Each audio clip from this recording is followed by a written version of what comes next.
Hi, welcome back to my story time with Nana. I have a great story today. I'm so glad you came back. I know you're interested to find out what was in the envelope, what's going to happen, what is their next adventure. Me too. Let's begin.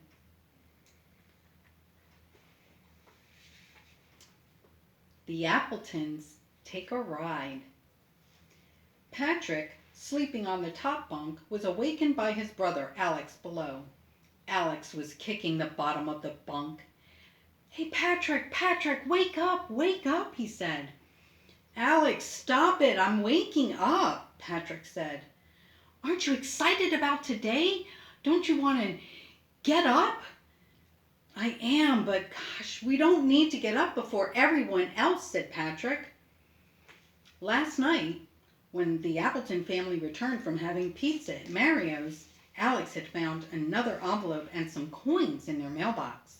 Well, when they got to their apartment, Daddy opened the envelope and there was another riddle. "Be on the corner of 10th and Main at precisely 10:15. Bring your tokens to that place and you will see what there is to be seen." "What do you think that means?" asked Alex. "Well," said Daddy, "we live on Main Street, and the street that crosses Main to the right of our building is 10th Street. So I suppose it means you should go there at 10:15. "What about the coins?" asked Patrick. "Well, it says to bring them with you. I guess you'll find out when you go to the corner at 10:15 tomorrow." "What about you, Daddy? Aren't you coming?" "No, tomorrow's my first day at the office. Looks like it'll just be you boys and Mommy." And that was last night. Patrick and Alex hopped out of bed and headed for the kitchen where Mommy was making breakfast while Daddy was getting dressed for work. It wasn't anything fancy because she hadn't gone to the grocery store yet. So breakfast consisted of oatmeal with toast and jam. "Looks like I'll be going to the store sometime today," Mommy said, "or we'll be having oatmeal for dinner." Daddy left for work and Mommy and the boys got ready for their adventure. Mommy, Patrick, and Alex rode the elevator down to the lobby at exactly 10 a.m. and were standing on the corner of 10th and Main 10 minutes later. There were other people there as well. There was a lady in a bright green sweater, an old man with a cane, a man carrying a box, and a couple of other people. "Hey," said Alex, "this is a bus stop." "Where do you think it goes?" asked Patrick. "We'll find out soon enough," their mother told them. And sure enough, they saw and heard the bus coming up the street towards them, and as the bus slowed to a stop, the door slowly slid open. "Mr. Frank," the boys cried out, "what are you doing driving the bus?" Mr. Frank smiled and tipped his hat and called out, "All aboard!" And some of the people waiting at the curb just started laughing. "That never gets old, Frank," said the lady in the bright green sweater as she climbed the steps to the bus.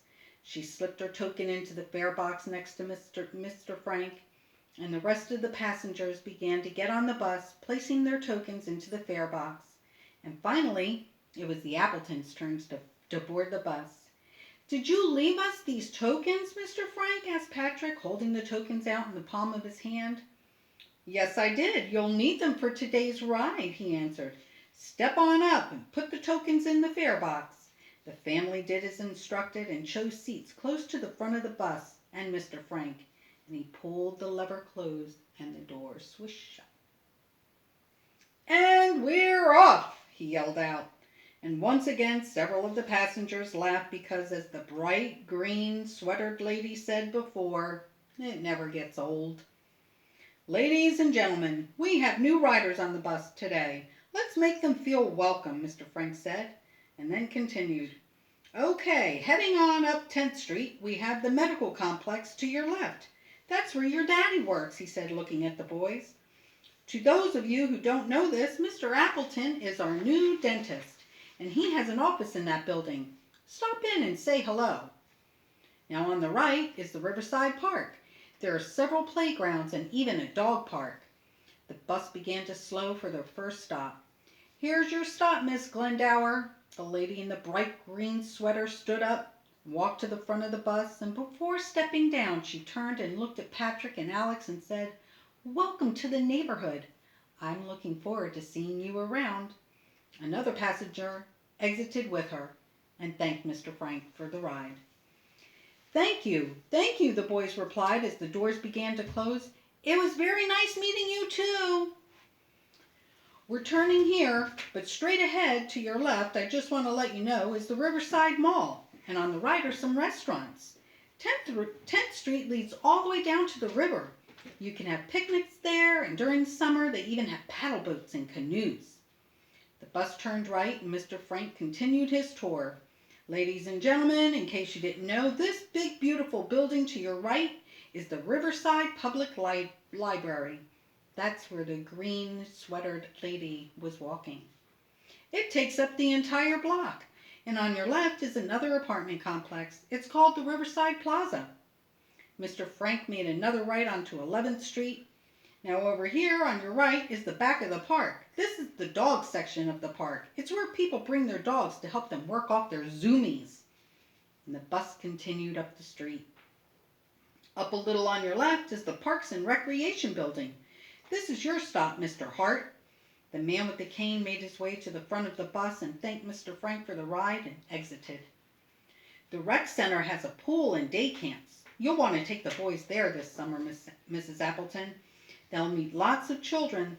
These are the children they'll go to school with later on." And on the right side, on the other side of the rec center, is a subway station. You can take the subway all the way to the edge of the city. That's where the Riverside Zoo is located. It's a great day trip, Mrs. Appleton. The bus continued on, and the children were just amazed by everything there was to do in the city. "Okay, we're crossing Main Street. And on your right is Mario's. That's where you met Mr. Tony and made pizza last night. And on your left is Miss Honey's Theater. This is a theater on the first floor, and then it has a dance studio up on the second floor. They put on recitals and needed some plays throughout the year. Miss Honey is the dance instructor. She lives on the second floor of our building. I'm sure you'll have the opportunity to meet her soon. Just past the theater is the Arts Museum. Here's your stop, Mr. Albright." The man with the box exited the bus, and Mr. Frank made another right. "Over here on the left is your school, Riverside Primary School.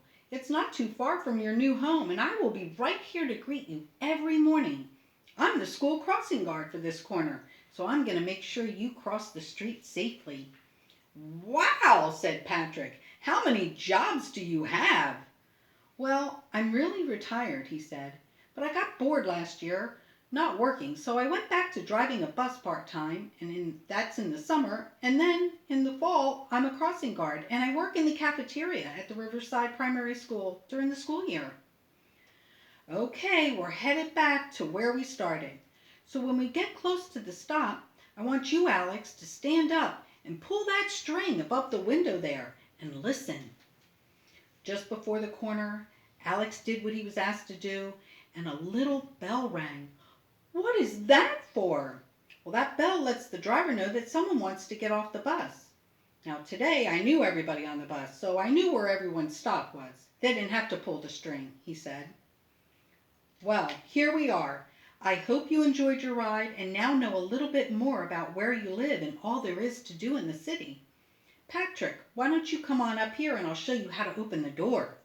Mr. Frank let Patrick pull the lever to the door, and it made a swishing sound as it opened.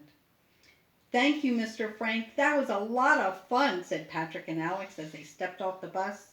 "Yes, thank you, Frank. That was very thoughtful of you," said Mommy. "Okay, boys, well, since we're right across the street from the grocery store, let's head over and get a few things." She and the boys crossed the street and went into the grocery store, and it was the biggest grocery store they had ever seen. It took almost an hour just to get everything they needed. Soon they were headed home and riding the elevator back to their apartment. Once the groceries were put away, Mommy made ham and cheese sandwiches and tall glasses of cold milk. They sat at the table and talked about their day on the bus And then they spent the rest of the day putting away things that they had in boxes. Mommy was starting dinner. "Boys," she called out, "Daddy should be home soon. Why don't you ride the elevator down and greet him at the door?" Patrick and Alex quickly put on shoes and were riding the elevator down to the lobby. As they exited the elevator, their father was walking in the main door, and the boys ran to him to give him a big hug. "Daddy, Daddy, you're not going to believe everything we did today." "Whoa, whoa," said Daddy. "Let me get the mail and we can talk about your day during dinner." He walked over to the mailbox and stopped suddenly. "What is this?" he said, pulling a long envelope out of their mailbox bin. "It's like a magic mailbox. It's never empty." "What is it, Daddy? What is it?" asked Alex. "I don't know. We'll open it after dinner," he said, and they walked over to the elevator. When they entered their apartment, there was a wonderful smell.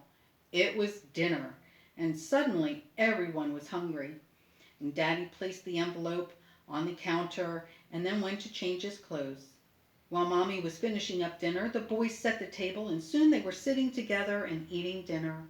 And Mommy and the boys told Daddy all about their day and everything there was to do around their new neighborhood, and Daddy told his family about his new office. And even though this was their favorite time of day, enjoying dinner as a family and telling everything about their day, every now and again the boys would look over at the envelope on the counter. What was in it? I don't know. I'm getting really excited about Patrick and Alex. It seems like they are going to have a great adventure in their city life. I can't wait to see you next week. Thanks again. Have a great night.